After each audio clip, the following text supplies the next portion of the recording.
Joining us now, our reporter Shreya joins us from Agra.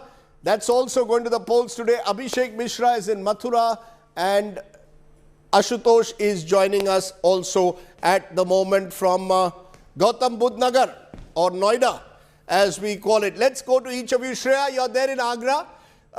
Early morning. I hope you've had some good aloo puri, chole or whatever you can get early morning in Agra. But it appears voter turnout, give us a sense of the kind of voter turnout this morning.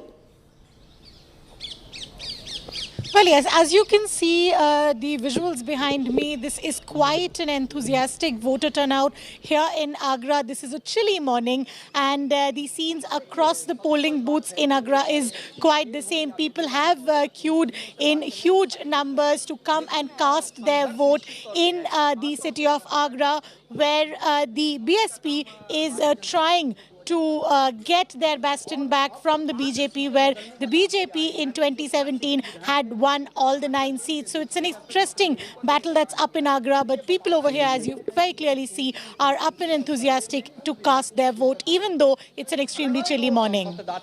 Chilly morning. Let's go straight across to Gautam Budh Nagar, where Ashutosh joins me. Ashutosh, Gautam Budh Nagar, for viewers outside Delhi, also part of Noida, as most people know it, just on the periphery of Delhi, and a sense that this is an area where the BJP has dominated in the last 7 years.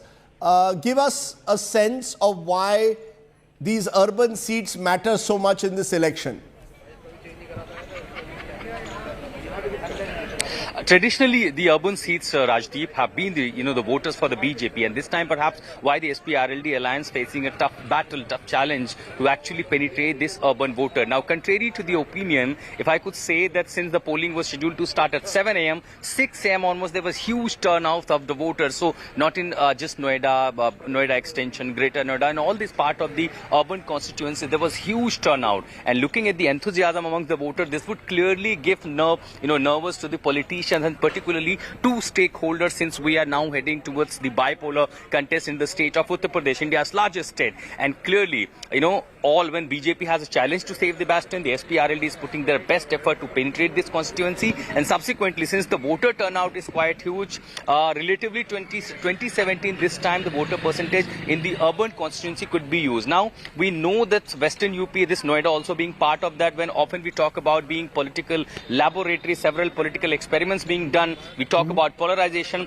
This could be one of the aspect, one of the dimension, but whether it is on the religious line of the the polarization, or in the caste line, or it is the pro-incumbency versus the anti-incumbency, that will only be seen on the 10th of March. But for now, what I could see, the huge, the turnout of the voters, when women, senior citizen, and particularly the young voters, the excitement continues. The voting percentage is likely to be, more than 2017. Rajdeep. Let's go to our correspondent in Mathura. Abhishek Mishra is joining me. Abhishek, good morning. Mathura has one of the key candidates this morning, UP's Power Minister Shrikant Sharma, contesting. Now, this was traditionally a strong bastion for parties like the RLD, the Rashtriya Lok Dal. When it dominated elections in UP, would do very well in places like Mathura, Jat, Muslim combined. But things have changed. But give us a sense of the mood in Mathura. Peaceful polling early morning? Well, absolutely. It's a peaceful polling in the morning, and from 7 a.m. itself, the polling began. Would like to show you the visuals first. Look at the crowd which has come here. I mean, the voters are coming in big numbers. It's a chilly morning, a lot of fog here, but still they are very active. They're very excited with the fact that this election is happening. As far as candidates are concerned, yes, from Mathura, Power Minister Shrikant Sharma, he is contesting. In front of him is Pradeep Mathur from Congress, has been an MLA and very strong candidate as well.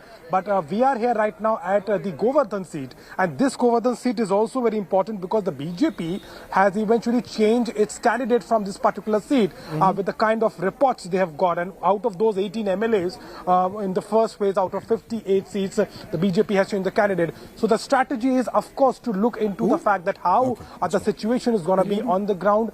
Jat is indeed a major factor. Right. We have also seen in the previous elections, specifically 2017 and 2019 Lok Sabha Sabha as well, that how this particular belt has been very resourceful for the BJP. But this time, the equations are changing. Both the ministers, one more minister from Chhata, Lakshmi Narayan Chaudhary, is also in the fray. So a very important seat overall, and BJP has already begun, strategically playing on this seat. But it's the polling day, and people are coming in big numbers to Let lose their me vote stop you, and Abhishek, for a moment.